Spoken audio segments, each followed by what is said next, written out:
bidyong ito ay ibinahagi ng TikTok user na si Ajinomoto na ayon sa kanya ay ipinadala di umano ng isa sa kanyang mga followers at kuha ang bidyong ito mula sa CCTV ng kanilang bahay. Narito ang video at pagmasdan mo ito ng mabuti. Ito guys, sinend ito ng followers natin sa TikTok pagkatapos nung nakita niya yung video natin. Kaya sinend niya to. Okay? Ito guys, mas nakakatakot to. Tingnan niyo yung phone niya. Di ba patay? Tapos ito, kung nakita niyo, dumaan siya dito and then umandar yung phone. Kita niyo? Pumunta siya dito and then bumalik siya. Okay, balik muna natin. Dito yung electric fan. Dadaan siya dito. Yan. Di ba? Nandito siya galing. Tapos, babalik siya. Di ba? Okay? Nandito siya galing. And then, pumunta siya dito. Okay? Yan yung mabuti yung phone. Ayan. Ayan, bumalik siya. Tapos yung phone, umaandar pa rin. Nakikita nyo? Yung mabuti. Diba? So, ayan siya. Ayan. Hindi natin alam, parang tinitingnan niya. Okay. Mas nakakatakot to guys nung isang video ko na in-upload dito sa TikTok. Okay, shoutout para sa isang followers natin. Ngayon yung mabuti. Dito siya. Tingnan nyo, dadaan siya dito sa electric fan. Yun, kita nyo. Mula sa bidyong ito ay makikita ang ilang ulit na paglitaw ng tila isang anino na lumapit sa cellphone ito na makikitang bigla na lang nagpatay sindi at matapos ito ay makikitang umalis din ang anino.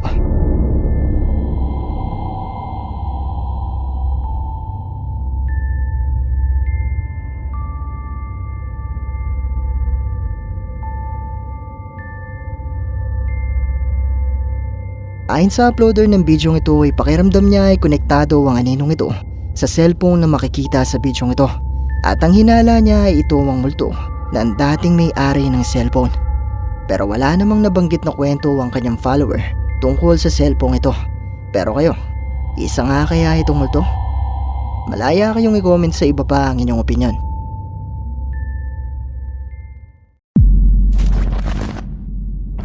Ang ghost hunter na si Franco na may-ari ng YouTube channel na Franco TV ay muling binisita ang mga abandonadong mansyon na sinasabing pagmamay-ari di umano noon ng isang Hapon na nagngangalang Kitsutani na ayon sa mga kwento ay nalulong sa sugal at nagpatiwakal matapos niyang mabaon sa utang. Mula noon ay naiwanan ng abandonado ang mga mansyon at sa kasalukuyang panahon ay pinaniniwalaan ng mga ito na haunted. Kaya naman sinubukan mag-imbestiga ni Franco para muling mangalap ng mga patunay na ito ay totoong haunted.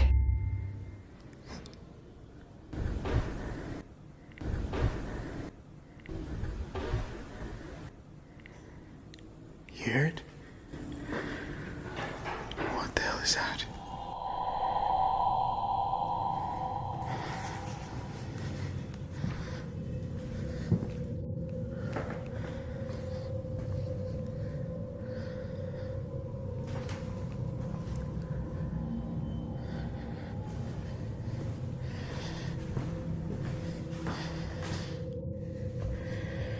Holy shit, there's a bone on the floor.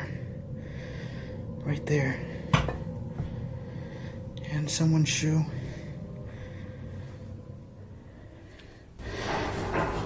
I just heard a noise. There's something down there.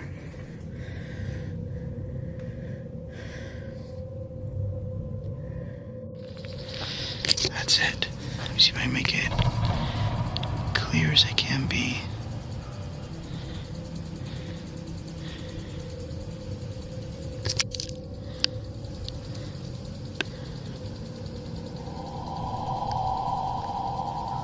Is that door swinging? The door is freaking swinging right now.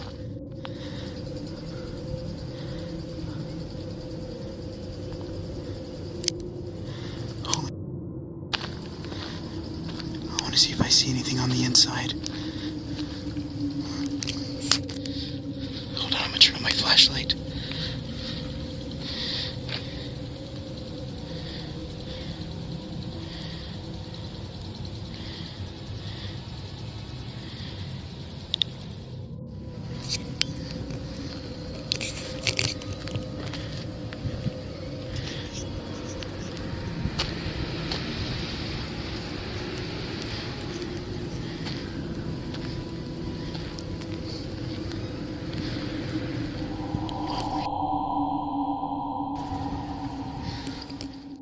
So I just switched over to my night vision camera for the GoPro.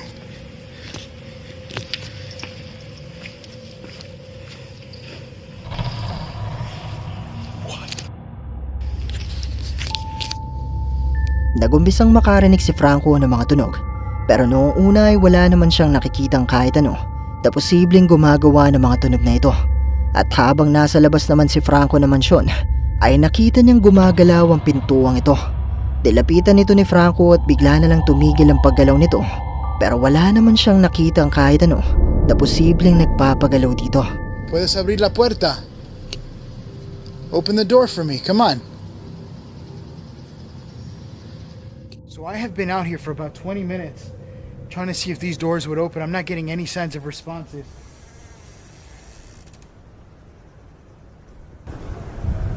Until now. Until now. Until now. I swear to God, I just got that just now. The thing just opened up on its own. This time it was the left one. It's like something was peeking out at me.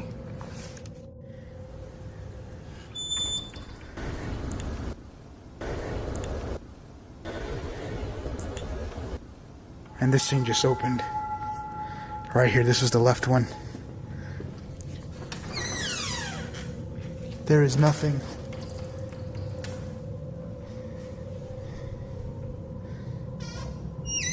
Here, just this window.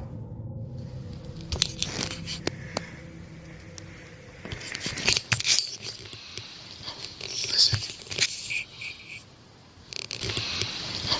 Listen. Listen.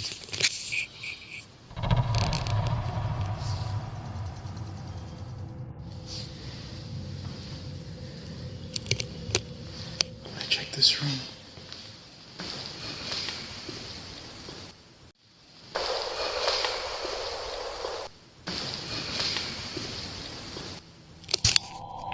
I can't see much. Let me switch over.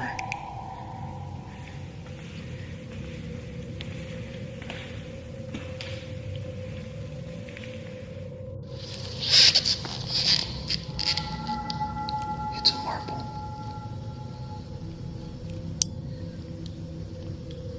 Why is there marbles on the floor? There was marbles inside this room. The last time. Look, there's another one right over here. It's slowly going into this room. Habang nasa loob ng mansyon si Franco, ay nakarinig siya ng isang boses. At matapos na may mai-record na boses ng isang bata na tumatawa ang kanyang kamera, ay nagumpisa na siyang makakita ng mga holen sa sahig na tila ba mayroong bata na naglalaro dito. So I just set up night vision cameras on the outside. So I have some panorama views around the building. In case I...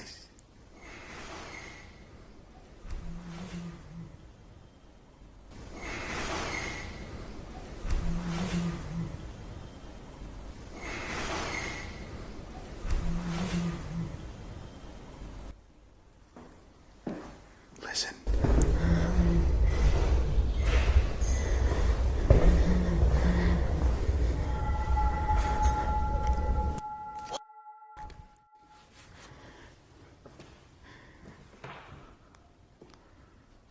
Hola?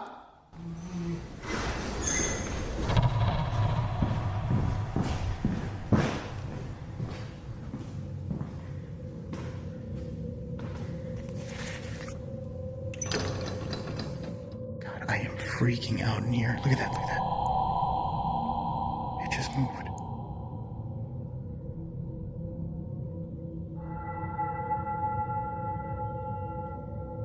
There's only another room in there. There is no breeze. What?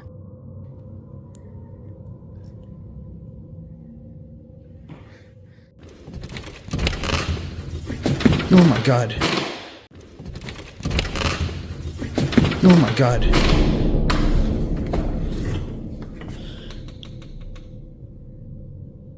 I thought I heard something running through here. Hear it. Gotta be careful what I record there because there's like a bunch of naked women on the wall. I'm gonna close the door again to see if I can see something touching the window. Because it literally looked like something running its hands through the window.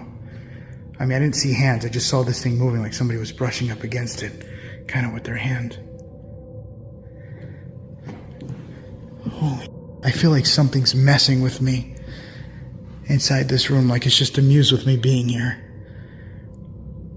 And clearly something did happen inside this room. That's my other camera. Holy shit.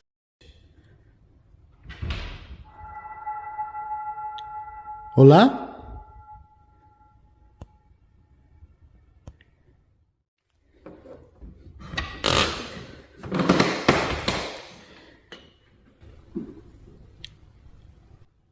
I just heard movement.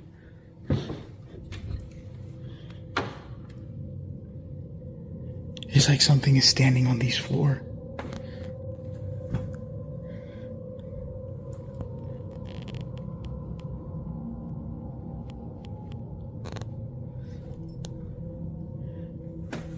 What?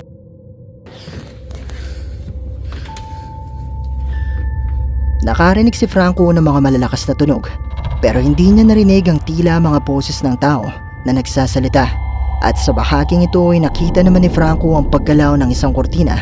Yun ay kahit wala namang hangin at wala namang tao na nasa loob ng kwartong ito. At this point now, I'm gonna see if I can make my way towards the kitchen area and probably do like an Ovilus, maybe a REM pod session, seeing what I can get in contact with. So I'm about to head out of here. And look at this. A little handprint on the wall. Could have been just anybody, but still creepy to see that.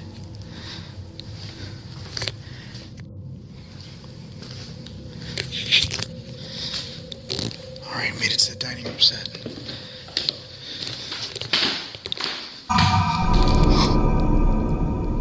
Holy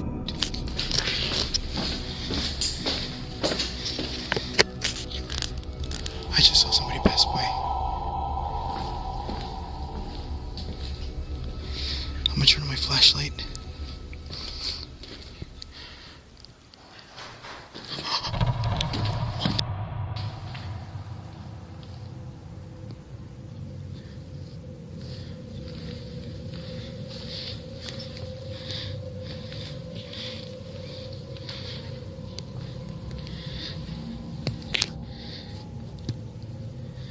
This door just closed.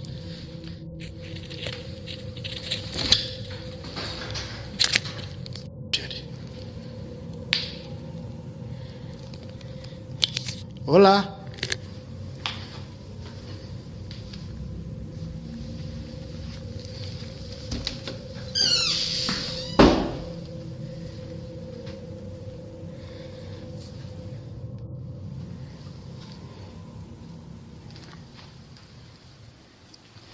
I just see something pass by right here. Walk this way, and then the door just shut.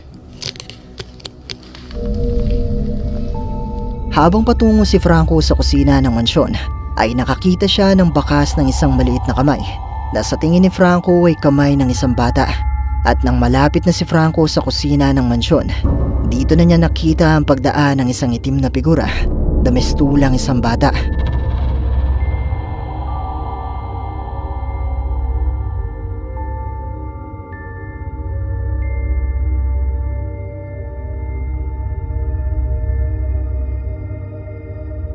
Ang mga tunog at mga pagpaparamdam kayang ito na nakuhanan ni Franco ay mga patunay na totoong haunted ang mga abandonadong mansyong ito.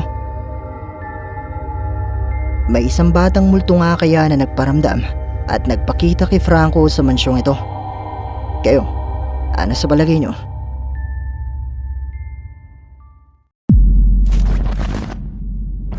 Ang bidyong ito ay ipinadala naman sa atin ng isa sa ating mga viewers na tumangging magpakilala at kuha naman di umano ito ng isang grupo ng mga Arabo.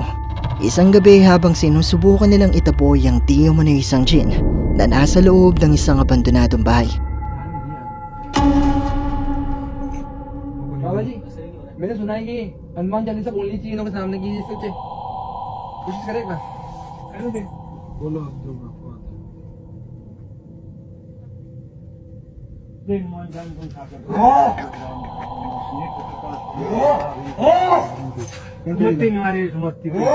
कंचन मन राधे सोयसा कान तुम्हें कुतित केसा हाथ खोदो भगत राधे कंचन मुझे दिनों राधे भागे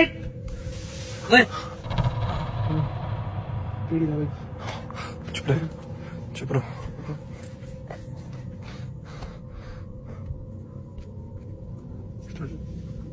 और लगातार लो कर गया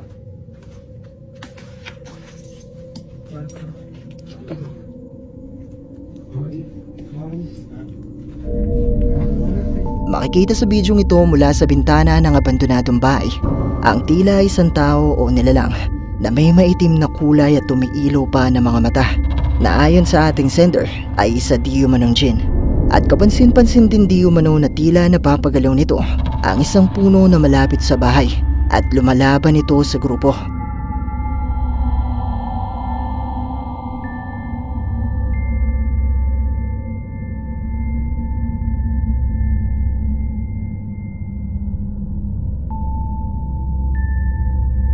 Wala na akong iba pang nakuhang impormasyon tungkol sa bidyong ito at hindi na rin maalala ng ating sender kung saan niya ito nakuha.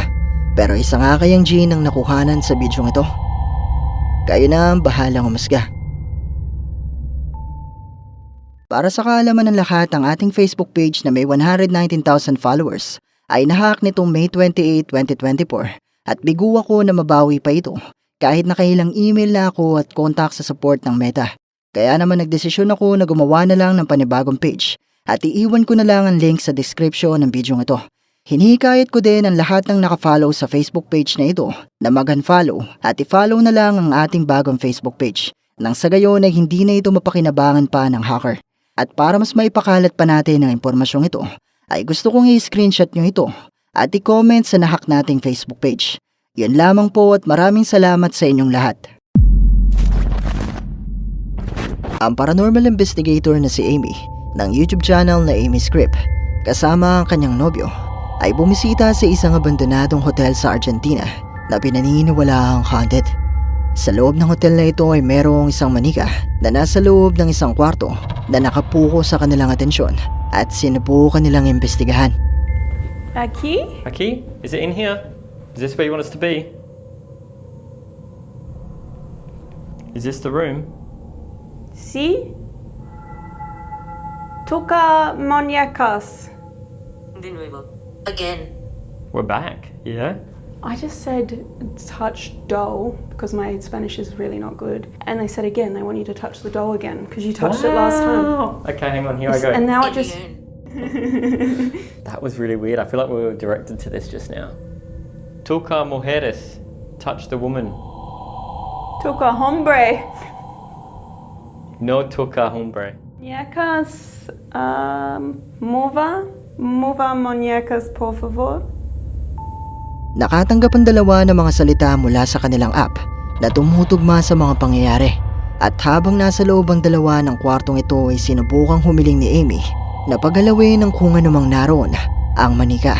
Pero nung una ay wala namang nangyayaring kakaiba hanggang sa magpasya ang dalawa na subukang maglibot sa iba pang bahagi ng hotel.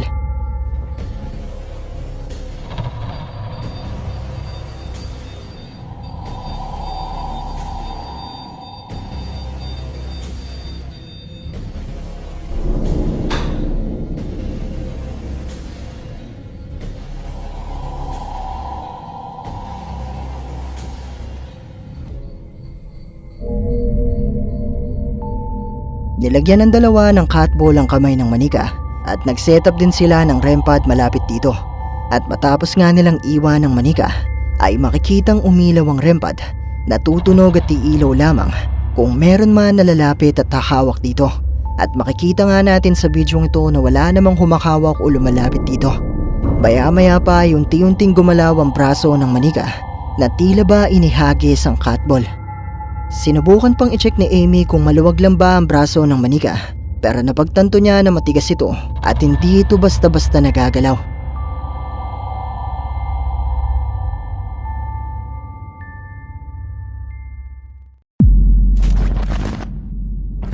Ang Japanese paranormal investigator na si Kaneko ay kinontak ng isang babae na nagngangalang Watanabe na gustong paimbestigahan ang bahay ng kanyang yumaong lola. Ayon sa kwento ni Watanabe, noong siya ay bata pa lang ay madalas silang bumibisita sa bahay ng kanyang lola at palagi siyang pinapaalalanan nito na wag bubuksan ang kanyang cabinet. At dahil sa kanyang murang edad ay palagi siyang nahihiwagaan sa kung ano nga ba ang laman ng cabinet na ito at bakit gano'n na lang ito protektahan ng kanyang lola. Isang araw ay bigla na lang nakatanggap ng balita si Watanabe na nagpatiwakal di umano ang kanyang lolo. At sa burol nito ay pansamantala muna silang nanuluyan sa bahay ng kanyang lola.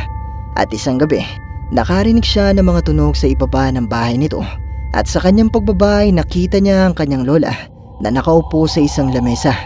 Palihim niya itong pinagmasdan habang ito ay abala sa pagtingin sa kanyang photo album. Pero ang nakapagtataka di umano dito ay nakangiti ang kanyang lola na para bang hindi ito nalulungkot sa pagpanaw ng kanyang asawa. Matapos ito ay tumayo ang kanyang lola at inilagay ang photo album sa loob ng cabinet na ipinagbabawal nito na buksan. Makalipas ang ilang araw ay nagkaroon ng pagkakataon si Watanabe na buksan ang cabinet at sa loob nito ay nakita niya di umano mga kakaibang manika at ang photo album na naglalaman ng mga litrato ng kanyang lola. Pagkatapos ito ay bigla na lamang di umano siyang nakaramdam ng kakaiba at naospital ng halos ilang araw. Hindi na siya nagkaroon pa ng pagkakataon na makabalik sa bahay ng kanyang lola hanggang sa isang araw ay mabalitaan na lang niya na pumanaw na rin ito. Makalipas ang ilang taon ay tinawagan ni Watanabe ang paranormal investigator na si Kaneko para paimbestigahan ang bahay at itapo ng photo album na hinihinala niyang merong sumpa. 鏡あります。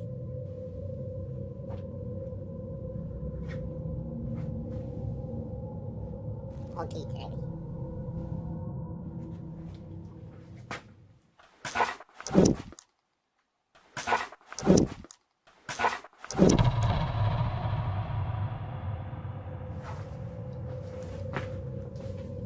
落とした。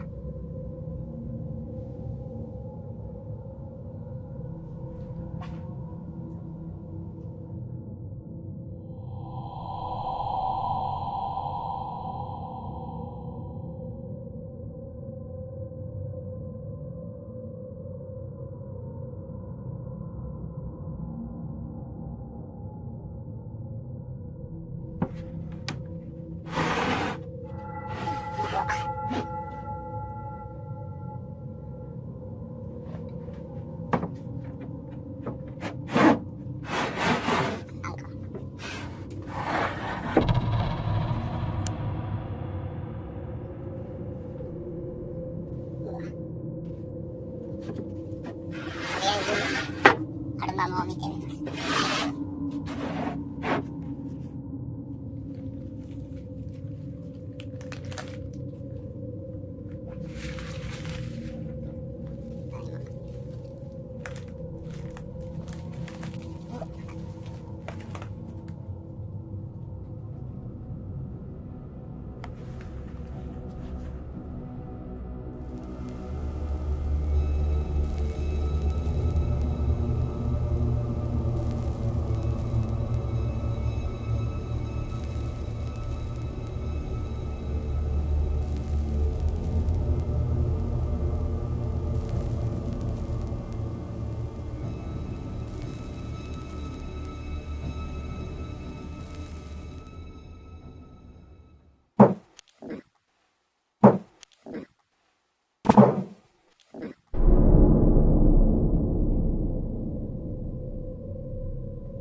Sa pagpasok ni Kaneko sa loob ng bahay, ay nakarinig na agad siya ng isang tunog, pero pinaliwala niya lang ito at pinuksan niya pa rin ang cabinet. Dito ay nakita niya ang sinasabing photo album at mga kakaibang manika. Tinignan niya ang bawat larawan na naroon sa loob ng photo album at makikita mula sa mga pahina ng photo album na ito ang mga lumang litrato ng tila isang grupo ng mga babae, at sa tingin ni Kaneko ay isa sa mga babaeng ito ang lola ni Watanabe. Maya-maya pa ay muling nakarinig si Kaneko ng tunog mula sa cabinet, at nang tumayo siya para tingnan ito ay nakita niya mula sa salamin ng pintuang ito ang isang imahe ng tila isang tao na nakaupo at nakayuko.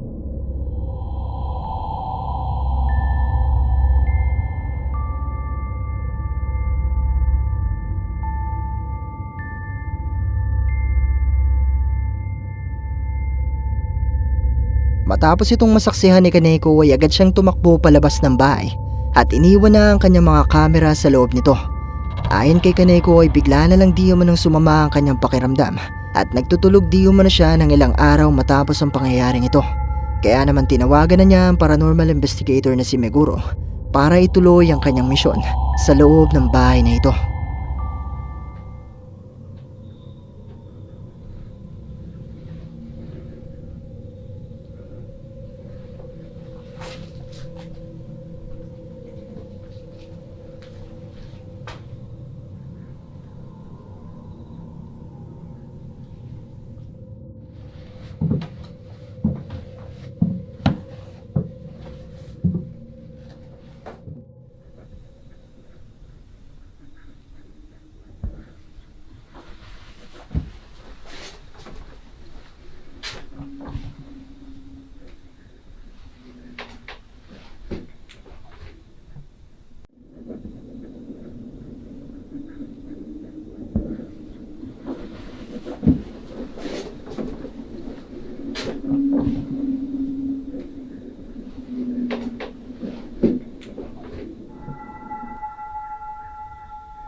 Mula sa investigasyong ito ni Meguro ay nai-record ng kanyang kamera ang tila mahihinang boses ng isang babae na hindi naman naririnig ni Meguro ng mga oras na ito.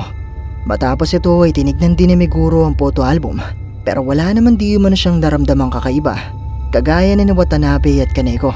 Sa patuloy na pag-iimbestiga ni Meguro ay napagalaman niya na hinawakan ni Watanabe at Kaneko ang kakaibang manika na nasa loob ng cabinet na hindi naman niya ginawa. Dito ay napagtanto niya na hindi yung photo album kundi ang mga manikang ito ang may sumpa.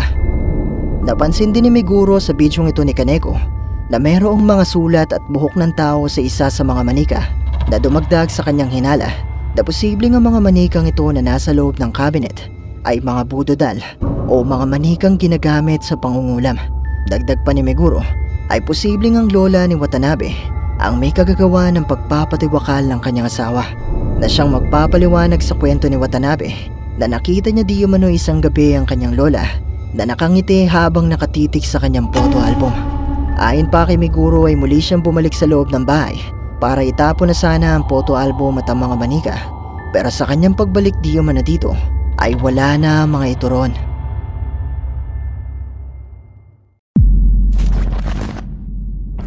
Ang bidyong ito ay ipinadala naman sa atin ng isa sa ating mga viewers na tumangking magpakilala at kuha naman di umano ito ng isang Mexicano na naisipang pumasok at maglibot sa isang kuweba. Pero dito ay bigla na lamang may nangyari na nagpaatras sa kanya ng mga sandaling ito. ¡Ah, su pinche madre! Se escucha bien culero. Por eso estaban huyendo los ratones. ¡Hola! No vaya a ser un explorador que se haya caído, güey. ¡Hola! ¿Estás bien? Si estás ahí, amigo, te voy a ayudar. No, no, no, no, no, no, no, no, no. ¡Hola! ¡Ah, no mames! ¡No mames! Mula sa bidyong ito, unang maririnig ang boses ng tila isang tao na humihingi ng tulong. Pero maya-maya pa ay kinalabutan na ang lalaking may-ari ng bidyong ito matapos siyang marinig ang nakapanghingilabot na pagtawa ng taong ito. At dito na pumasok sa kanyang isip na posibleng hindi pala tao ang kanyang naririnig, kundi isang demonyo. No, no, no, no, no, no, no, no, no. At dito na nagtatapos ang ating video. Kung nagustuhan mo ang bidyong ito, sana ay mag-iwan ka ng like at ng iyong komento. At kung hindi ka pa nakasubscribe sa channel na ito, ay mag-subscribe ka na at i-hit mo na rin ang notification bell para updated ka sa mga bago nating upload. O paano? Paalam mo na sa ngayon at kita-kits na lang sa susunod nating video. Maraming salamat!